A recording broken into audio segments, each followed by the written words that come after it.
ওইদিকে ঝুঁকে আছে বলে মনে হয়। তিন দলই বলছে, তিন দলই বলুক, কে কোন দিক থাকেই। গণতান্ত্রিক একটা ব্যবস্থার মধ্যে রাজনৈতিক মত পার্থক্য, বিভিন্ন বিষয়ে পলিটিক্যাল পার্টিগুলোর বিভিন্ন অবস্থান হবে, সেটা তো খুব স্বাভাবিক। তবে আমরা যে ট্রানজিশনের মধ্যে আছি, সেই ট্রানজিশনের প্রেক্ষাপটটা কি, সেইখানে এসে আমাদের কর্তব্যটা কি দাঁড়ায়। কারণ কনটেক্সটের মধ্যে কিন্তু কর্তব্য দাঁড়ায়। কনটেক্সটবিহীনভাবে একটা সর্ব জায়গায়, সর্বসময়ে, সর্বক্ষেত্রে বলে না, সকল স্থান কাল পাত্র নির্বিশেষে কোনো কর্তব্য থাকে, একটা সাধারণ সদা সত্য কথা বলিবার মতো একটা বলা যায়। ফলে আমাদের কনটেক্সট আমাদের জন্য কর্তব্য নির্ধারণ করছে। এই কনটেক্সট ছিল একটা অভ্যুত্থান, রক্তস্নাত অভ্যুত্থান। সেই অভ্যুত্থানের মধ্য দিয়ে জনগণের কতগুলো আকাঙ্ক্ষা তৈরি হয়েছে।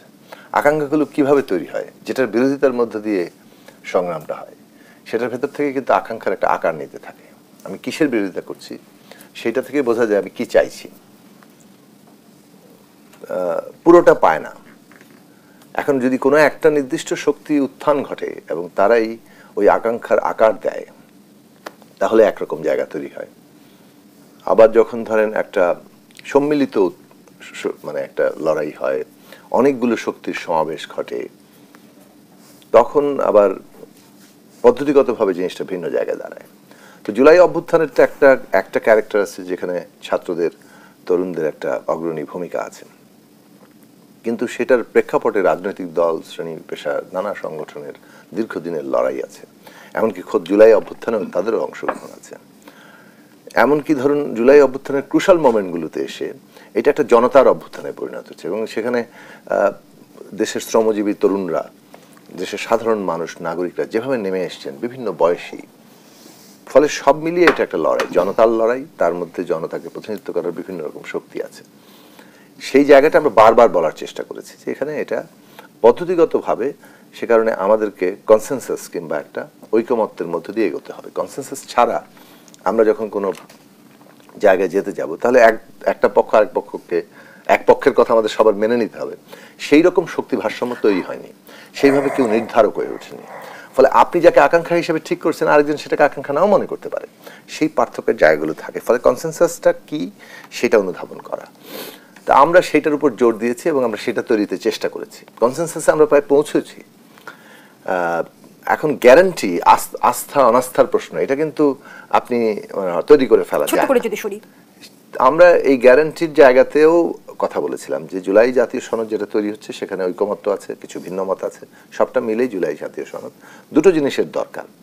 একটা হচ্ছে আগামী, মানে এর আইনি বাধ্যবাধকতা থাকবে কিনা, এই জুলাই সনদ বাস্তবায়নের একটা বাধ্যবাধকতা আছে কিনা। দুই, যে সংসদে এই জুলাই সনদ গৃহীত হবে, সেই সংসদে এই গ্রহণটা একটা জনগণের অভিপ্রায় আকারে গ্রহীত হচ্ছে কিনা। অর্থাৎ সংবিধান তৈরির ক্ষেত্রে জনগণই তো প্রধান শক্তি। জনগণের ইচ্ছার প্রকাশ হিসাবে ওই ক্ষমতা নিয়ে, জনগণের ক্ষমতা নিয়ে তার যে একটা সংবিধান তৈরির ক্ষমতা থাকে, সেই ক্ষমতা ওই সংসদে থাকবে কিনা। এই দুটো প্রশ্ন কিন্তু বাস্তবায়নের ক্ষেত্রে প্রধান হয়ে উঠছিল। সেইটাকে যে পদ্ধতিতে আমরা গ্রহণ করার জায়গা গিয়েছি, একটা বৈপ্লবিক পদ্ধতি আছে পৃথিবীর বিভিন্ন দেশে, আর একটা কনস্টিটিউশনাল পদ্ধতি আছে।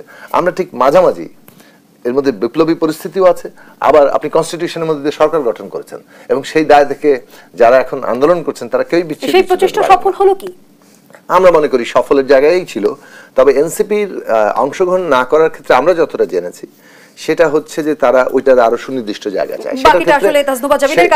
সেটার ক্ষেত্রে কিন্তু সর্বশেষ আলোচনায় 15 দিন সময় বর্ধিত করে আরো সুনির্দিষ্টভাবে জায়গা তৈরি হয়েছে। তারা হয়তো পরে করবেন। গণঅভ্যুত্থানের অগ্রগামীদের ভূমিকায় ছিলেন আপনারা, ইতিহাসের এই গুরুত্বপূর্ণ সন্ধিক্ষণে শামিল কেন হলেন না? ধন্যবাদ আপনাকে, আমার সাথে যারা আছেন এবং দর্শক যারা দেখছেন সবাইকে শুভেচ্ছা। শামিল হলাম না, আমরা এখনো এই প্রসেসটার মধ্যে দিয়েই আছি। আমরা জাস্ট আজকে হয়তো স্বাক্ষর অনুষ্ঠানে ছিলাম না। এবং এখানে যে কথাটা হচ্ছে যে একটা ঐক্যমতে পৌঁছানো, আমরা খুব সিম্পল একটা জিনিস চেয়েছি জুলাই সনদে, যে জিনিসটাতে ঐক্যমতে পৌঁছে গেছে। আমরা কিন্তু এই বাস্তবায়ন পদ্ধতিটা কিভাবে হবে, একটা আদেশ জারি, জুলাই সনদ বাস্তবায়ন আদেশ জারি, এরপর একটা গণভোট হবে এবং পরবর্তী সংসদে যে এটার একটা গাঠনিক ক্ষমতার বলে এটা বাস্তবায়ন হবে।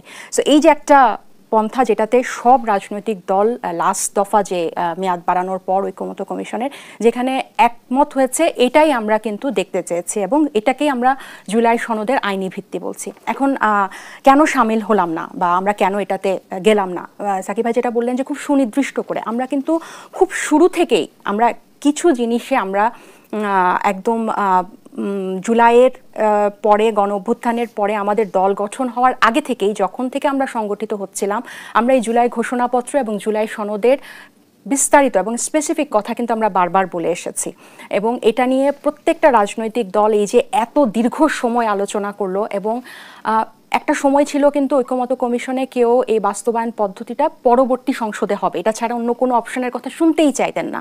তো সেখানে কিন্তু আমার মনে হয় যে এনসিপি সবার সাথে আলোচনা করে কিন্তু আমাদের যে শুরু থেকে গণপরিষদ চাওয়া ছিল বা এরপরে আমরা গণভোটের কথা বলেছি, সেটা যেদিনই হোক, ইলেকশনের দিন হোক আগে পরে হোক, সেটাতে কিন্তু ঐকমত্য হয়েছে এবং কিভাবে এটা বাস্তবায়ন হবে এটা কিন্তু একটা পদ্ধতিটা এসেছে এবং আমরা এই সরকারটাকে বা বর্তমানে এই অবস্থাটাকে আমরা যে ভাষায়, যে আইনের ভাষায় যেভাবেই আমরা অলংকারিত বা সংজ্ঞায়িত করি না কেন, আমরা সবাই জানি যে এটা রক্তের উপর দাঁড়ানো একটা সরকার। এই গণ অভ্যুত্থান যদি না হতো, এই 1400 মানুষের বিনিময়ে যদি এই সময়টা না আসতো, ফ্যাসিস্ট না পালাতো, আমরা কিন্তু এই সময়টা আসতো না আমাদের। এখনো হয়তো এই হাসিনার ওটাই চলতো, আমরা যার যার কাজে হয়তো থাকতাম। তাহলে এটাকে কিন্তু আমাদের মানতে হবে যে একটা গণ অভিপ্রায় মানে পিপলস উইলের কারণেই কিন্তু এটা হয়েছে। সো আমরা যেই স্বৈরতন্ত্র থেকে গণতন্ত্রের দিকে যাওয়ার কথা বা দেশকে এগিয়ে নিয়ে যাওয়ার কথা, এই যে আপনি একটু আগে বলছিলেন না যে সব কিছুই ফ্যাসিবাদের মোড়কে, আমরা কিন্তু মানে অনেক 50 বছর 5টা দশক পার করে ফেলেছে আমরা, বা এই প্রজন্ম বা তরুণ প্রজন্ম আর পিছন দিকে যেতে চায় না। আমরা হয়তো শক্তিতে বা আমাদের কণ্ঠে অনেক দুর্বল, ক্ষমতাসীন, আমাদের সাংগঠনিক বিস্তৃতি এত নেই, আমাদের অনেক বাধা আছে, কিন্তু কিছু বিষয়ে আমরা খুব স্পষ্ট যে আমরা কি চাই। তার মধ্যে হচ্ছে এই গণতান্ত্রিক রুলগুলা, শাসন ব্যবস্থার, রাষ্ট্র কাঠামোর এই ব্যবস্থাগুলো যাতে এই দফা আর পিছনে না যায়, এখন থেকে যাতে সামনে যায়। তো এখন রাজনৈতিক দলগুলো যদি এটাতে একমতে আসতে না পারে, খুবই স্বাভাবিক, পারবে না, তাহলে আমাদের উপরে কারা আছে? আমাদের উপরে জনগণ আছে। তো সব রাজনৈতিক দলগুলো কিন্তু একমত হলো যে জনগণই এটাতে অ্যাপ্রুভাল দিবে বা অনুমোদন দিবে গণভোটের মাধ্যমে। তাহলে আমরা যখন সে বাস্তবায়ন পদ্ধতিটা আমরা যখন অঙ্গীকার নামায় দেখি না, তখন কিন্তু আমাদের যে চাওয়া বা আমাদের যে কমিটমেন্ট, আমাদের সাথে মানুষের যে কমিটমেন্ট, বা আপনি যেটা বললেন অগ্রগামী, আমরা যে এই অভ্যুত্থানটাকে আমরা যেভাবে ধারণ করি, আমাদের যে আকাঙ্ক্ষা বা আমাদের যে রাজনৈতিক অধিকারের বলে আমাদের যে অবস্থান, সেটা আমাদের সাথে ম্যাচ হয় নাই বলে আপনি কিছুক্ষণ আগে বলছিলেন যে আপনারা এই প্রক্রিয়ার ভেতরেই আছেন এখন পর্যন্ত। কারণ হচ্ছে, কিন্তু আমি যদি একটু যুক্ত করি, কিছু রাজনৈতিক দল জাতীয় ঐকমত্যের নামে জনগণের সঙ্গে প্রতারণা করে একটি কাগজে সই করছে বলে মন্তব্য করেছেন এনসিপির আহ্বায়ক নাহিদ ইসলাম। আমি আসলে প্রতারণার বিষয়টি আপনার কাছ থেকে বুঝতে চাই। তাজদুবা জাবিন, যে আলোচনায় আমরা ছিলাম, কিছু রাজনৈতিক দল জাতীয় ঐকমত্যের নামে জনগণের সঙ্গে প্রতারণা করে একটি কাগজে সই করছে বলে মন্তব্য করেছেন এনসিপির আহ্বায়ক নাহিদ ইসলাম। প্রতারণার বিষয়টি বুঝতে চাই।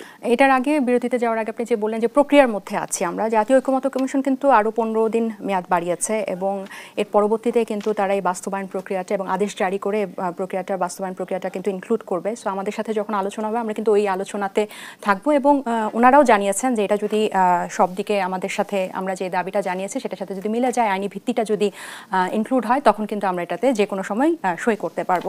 সো আমরা কিন্তু এটার মধ্যে প্রক্রিয়াধীন, মানে প্রক্রিয়াটার মধ্যে আছি বলতে আমি এটা বুঝিয়েছি।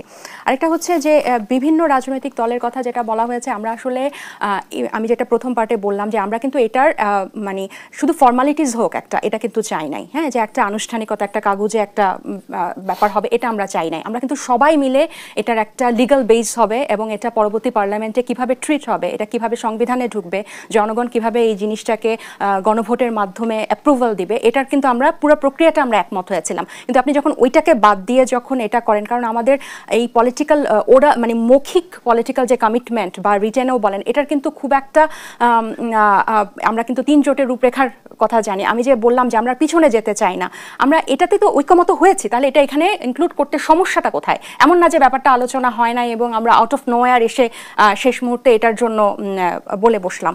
আরেকটা হচ্ছে অনেক রাজনৈতিক দল এটা নিয়ে পিআর চেয়ে কিন্তু মাঠ পর্যন্ত গিয়েছে, তারা সমাবেশ করেছে এটার দাবিতে, কিন্তু তারাও আজকে কিন্তু আপনার এটাতে সাইন করেছে।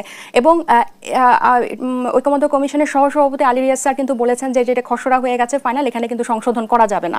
আমরা যে বাস্তবায়ন প্রক্রিয়াটা এখানে ইনক্লুড করার কথা যখন বললাম, তখন কিন্তু আমরা আবার আজকে দেখলাম যখন জুলাই আহতরা যখন সেখানে তাদের দাবি নিয়ে গেল, তাদের চিকিৎসা, নিরাপত্তা, মাসিক ভাতা এবং পুনর্বাসনের জন্য, তখন কিন্তু 5 নম্বর ধারাটা আবার সংশোধন করে যুক্ত করা হলো এবং আলী রিয়াজ স্যার এটার জন্য দুঃখ প্রকাশ করলেন। তাহলে কিন্তু আমরা এখানে একটা 2 ধরনের ব্যাপার দেখলাম। হ্যাঁ, তো সব মিলিয়ে কিন্তু এটা আমাদের কাছে মনে হয়েছে যে আমরা যে কমিটমেন্টটা জুলাই গণঅভ্যুত্থানের সাথে রাখি বা মানুষের সাথে আমাদের যে অ্যাটাচমেন্ট, যে বিষয়টা নিয়ে, আর সবচেয়ে বড় কথা যে জিনিসটাতে আমরা একমত হয়ে গিয়েছি, সেই কাগজটার কেন একটা লিগ্যাল ভিত্তি থাকবে না, এটাই ছিল আমাদের প্রশ্ন। ধন্যবাদ জানাচ্ছি তাসনুবা জাবিন।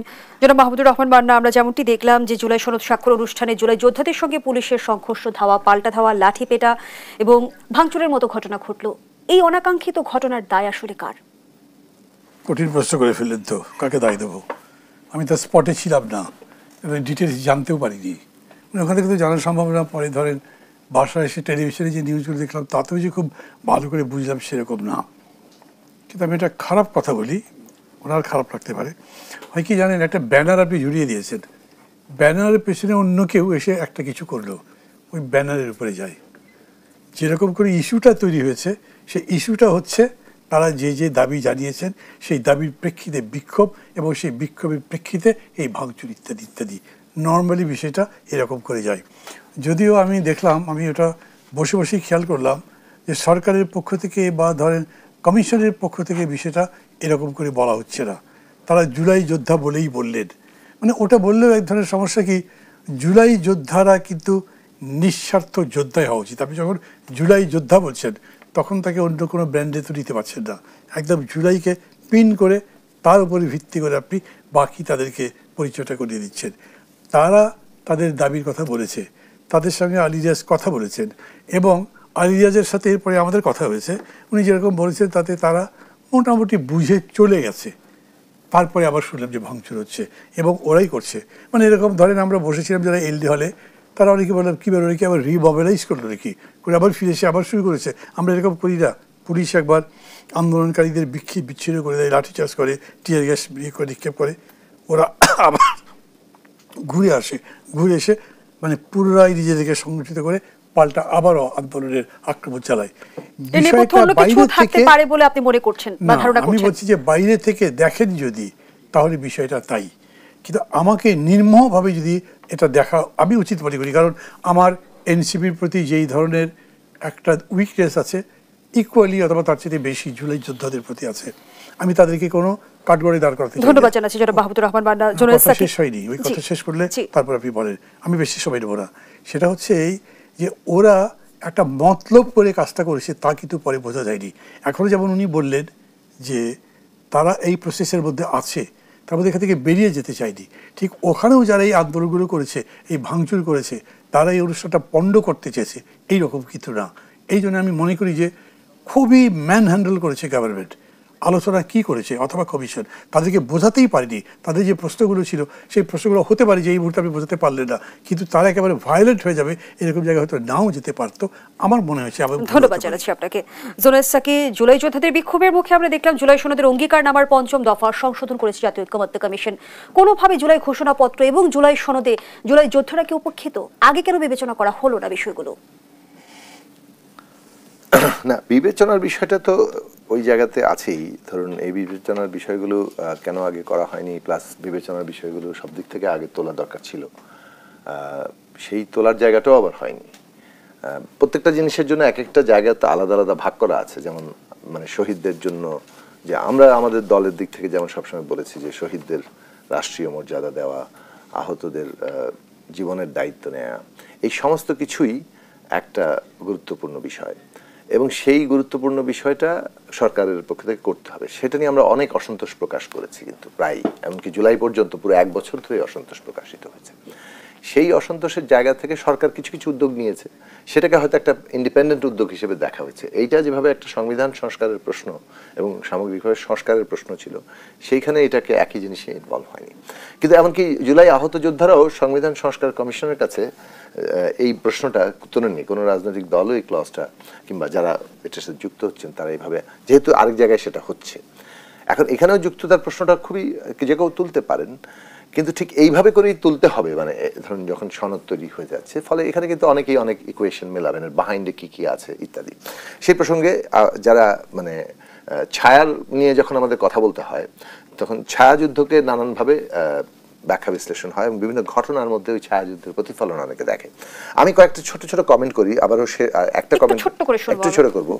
এই যে ধরুন অভ্যুত্থানটা না হলে এখনো হাসিনা থাকতো, সেটা তো ঠিকই যে অভ্যুত্থানটা না হলে এখনো হাসিনা থাকতো, কিন্তু অভ্যুত্থানটা হতো, এটা না হলে অন্যভাবে হতো। এই অভ্যুত্থানের প্রেক্ষাপটটা তৈরি হয়েছিল। এই যে ধরুন একটা ক্লেম যদি কেউ করে যে না আমরা অভ্যুত্থানটা করেছি, মানে অর্থাৎ আমরা নেমেছি বলে এই বিশিষ্টতার কারণে অভ্যুত্থানটা হয়েছে, এটা খুবই অনৈতিহাসিক।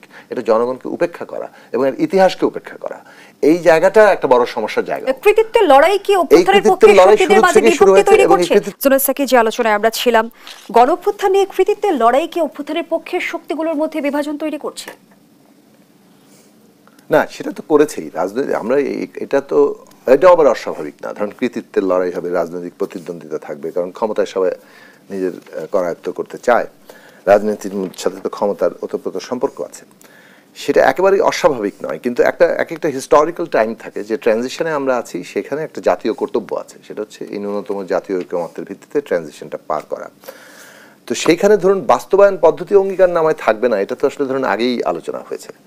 অঙ্গীকারনামা এক জিনিস, সেটা জুলাই সনদে, যেমন ধরুন জুলাই সনদ বলে একটা জিনিস তৈরি হয়েছে, এটাকে আপনি যদি একটা বলেন যে একটা মানে আপনি কি বলেন কিছু একটা পেপারে সাইন করে এসে প্রতারণা করলেন, সেটা ঠিক না। এটা একটা খুবই দায়িত্বহীন কমেন্ট। এবং অন্য রাজনৈতিক দলগুলো মানে থেকে নিজেকে যে আলাদা করার চেষ্টা, সেই আলাদা করার চেষ্টার মধ্যে পয়েন্ট থাকতে হবে। এইটা সবাই মিলে আমরা তৈরি করেছি এবং এটার অঙ্গীকারনামা করা হয়েছে। আর বাস্তবায়ন পদ্ধতিটা আলাদা তর্ক হয়েছে এবং সেই আলাদা তর্কের ভেতর থেকে একটা ঐক্য জায়গা তৈরি হয়েছে। সেখানে দুটো বিষয় এসেছিল, গণভোটের মধ্যে দিয়েই ভিন্ন মতের বাস্তবায়ন, মানে সেটা কিন্তু গৃহীত হয়নি। গণভোট হয়েছে যে জনগণের অনুমোদন নেওয়ার জন্য। ভিন্ন মতের মীমাংসা কিন্তু জাতীয় নির্বাচনের মধ্যে দিয়ে হবে এবং সেইখানে একটা কনস্টিটিউয়েন্ট পাওয়ারের বিষয় নিয়ে আমরা দীর্ঘদিন ধরে আলোচনা করছি, যেটা নতুন সংবিধান আমরা করছি না, ফলে আমরা গণপরিষদ করতে পারবো না। আবার এটা সংশোধনী দিয়ে এটা হবে না, এটা সংশোধনের ঊর্ধ্বে একটা মৌলিক সংস্কার। ফলে এটা সংবিধান সংস্কার পরিষদ কিংবা ওই রকম একটি ক্ষমতা, কনস্টিটিউয়েন্ট পাওয়ার, যে সংবিধান তৈরির যে ক্ষমতা জনগণের থাকে, সেই জায়গাটা এই সংসদকে দেওয়া হবে। ফলে এগুলো সমন্বিতের মধ্যে দিয়ে এসছে এবং এইখানে ধরুন এখন আদেশ অধ্যাদেশ কিভাবে হবে সেই প্রশ্নগুলো অনেকে আলোচনা করতে পারেন। কোথা থেকে কখনো কখনো খুব আইনগত ধারাবাহিকতায় চলে যান, কখনো এর উৎস নিয়ে বিপ্লবের জায়গায় চলে যান। কিন্তু এটা মনে রাখা দরকার, বিপ্লবী বলেন আর আইনগত বলেন, সবকিছু কিন্তু শেষ পর্যন্ত যে কোনো একটা জনগণের নির্বাচিত সংসদে জনগণের প্রতিনিধিদের দ্বারা র্যাটিফাইড হতে হয়। সেখানে না হওয়া পর্যন্ত সবকিছু খসড়াই থাকে। ফলে এখানে এখনো যা কিছু হচ্ছে, যতক্ষণ না সংসদে এটাকে র্যাটিফাই করা হচ্ছে ততক্ষণ পর্যন্ত এটা খসড়াই। ফলে ওইটা একটা জায়গা। আর ধরুন আমাদের মনে হয় যে একটা জায়গা খুব পরিষ্কারভাবে আনা দরকার, যে আমরা সংস্কার যেটা চাচ্ছি সেটার জন্য নির্বাচনটা খুব জরুরি, এটা তার অপরিহার্য অঙ্গ। এখন কেউ যদি ধরুন মানে যে কোনো এমন একটা পরিস্থিতির সৃষ্টি হয়, যে পরিস্থিতিতে ধরুন পতিত ফ্যাসিস্টরাই বেশ একটা আনন্দ পাবে আর কি, যে এখানে একটা বড় ধরনের ডিভিশন তৈরি হচ্ছে, জায়গাগুলো হচ্ছে, এবং সেই ডিভিশন হতেও পারে কিন্তু যৌক্তিক জায়গা থেকে যদি হয়, কোথাও যদি রিয়েলি ল্যাপস হয়, তাহলে তো সেটা নিশ্চয়ই একটা ক্ষোভের জন্ম দিবে। কিন্তু এটা যদি এরকম দাঁড়িয়ে যায়, আমার দলের পলিটিক্যাল মাইলেজটা আমি নিতে চাই, আমার দলকে একটু রাজনৈতিক প্রতিযোগিতা একটু এগিয়ে রাখার জন্য আমি একটা জায়গা তৈরি করলাম, সেটা খুব ভালো হবে না, সেটা জনগণ গ্রহণ করবে না। ফলে আমাদের প্রত্যেকেরই এই জায়গাগুলো খেয়াল রাখা দরকার, যে জনগণের যে বিচার সেটার জায়গাটা আছে, যে আমরা এখন কোন লক্ষ্যে আমাদের পৌঁছাতেই হবে। ধন্যবাদ জানাচ্ছি জুনায়েদ সাকি। ডক্টর তাসনুভা জাবিন, জুলাই সনদ স্বাক্ষর নিয়ে আবারও দায়সারা আচরণ করছে অন্তর্বর্তী সরকার, এমন অভিযোগ করেছেন।